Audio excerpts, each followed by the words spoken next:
بنگلہ دیش کی پہلی خاتون وزیر اعظم رہنے کا اعزاز حاصل کرنے والی خالدہ ضیاء آج صبح ڈھاکہ کے ایک اسپتال میں 80 سال کی عمر میں انتقال کر گئی۔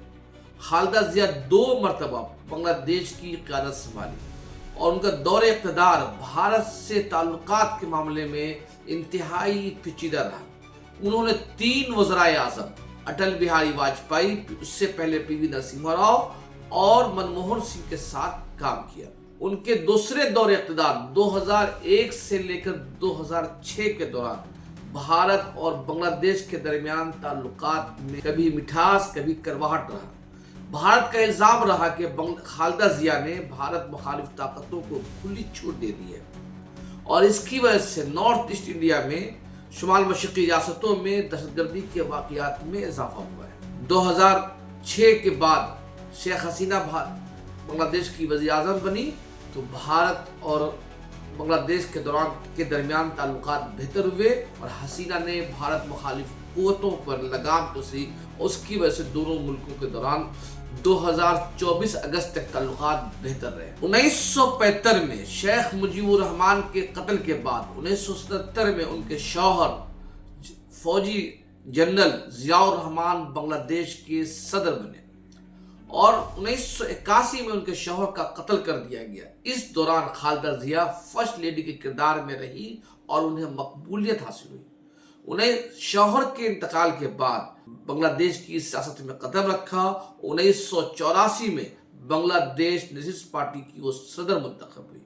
اس کے بعد بنگلہ دیش کے دوسرے فوجی حکمراں جنرل ارشاد کے خلاف انہوں نے تحریک چلائی اور اس تحریک کے دوران انہوں نے دیش بندھو شیخ مجیب الرحمان کی بیٹی شیخ حسینہ، جو بعد میں ان کی کٹر حلیف بنی، کے ساتھ مل کر شیخ محمد ارشاد کو اقتدار سے بے دخل کرنے میں کامیاب رہی اور 1991 میں پہلی مرتبہ وزیر اعظم منتخب ہوئی۔ 1991 میں پہلی مرتبہ وزیر اعظم بننے کے بعد ان کے لیے کئی چیلنج تھے۔ پہلا چیلنج یہ تھا کہ صدارتی نظام سے پارلیمانی نظام کی طرف منتقل ہو رہی تھی، اس نظام کی وہ نگرانی کر رہی تھی۔ انہوں نے ویلیو ایڈ ٹیکس متعارف کرایا اور دوسری جانب دیہی علاقوں میں 12ویں جماعت تک لڑکیوں کی تعلیم کو انہوں نے مفت کر بنگلہ دیش کی خواتین میں لڑکیوں میں تعلیم کو فروغ دینے میں اہم کردار ادا کیا۔ 2001 سے لے کر 2006 تک کا جو دور وزارت اعظم تھا وہ انتہائی متنازع دور تھا۔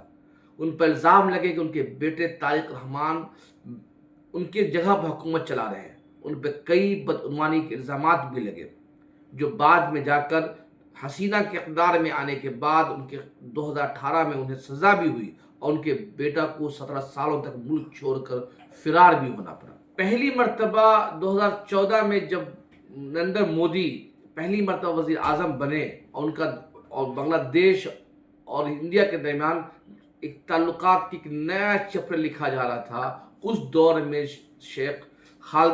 بیگم خالدہ ضیاء ایک پوزیشن میں تھی۔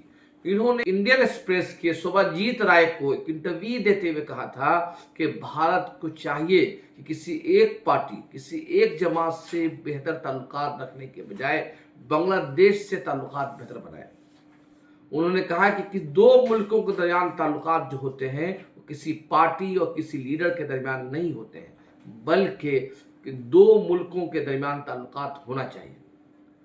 خالدہ ضیاء کے انتقال کے بعد اب کئی سوالات کھڑے ہو رہے ہیں، چونکہ اب بنگلہ دیش میں شیخ حسینہ نہیں ہے اور بھارت کے تعلقات بھی بہت سخت کشیدہ ہیں۔ بنگلہ دیش کی سیاست مکمل طور پر تبدیل ہو چکی ہے۔ اب ان کی پارٹی نیشنلسٹ پارٹی کی قیادت ان کے بیٹے طارق رحمان کر رہے ہیں۔ تو سوال یہ ہے کہ اس سال فروری میں جو انتخابات ہو رہے ہیں، اگر اس انتخاب میں نیشنلسٹ پارٹی اقتدار میں آتی ہے تو کیا بھارت کے درمیان تعلقات بہتر ہوں گے؟ یا پھر دوسرا سوال یہ ہے کہ اگر جماعت اسلامی اور جو طلبہ کی جماعت سٹیزن پارٹی وہ اقتدار میں آتی ہے تو بھارت اور بنگلہ دیش کے درمیان تعلقات کس طرح سے رہیں گے؟ یہ سوال اس لیے بھی اہم ہو جاتے ہیں کہ بیگم خالدہ ضیاء ایک تجربہ کار لیڈر تھی۔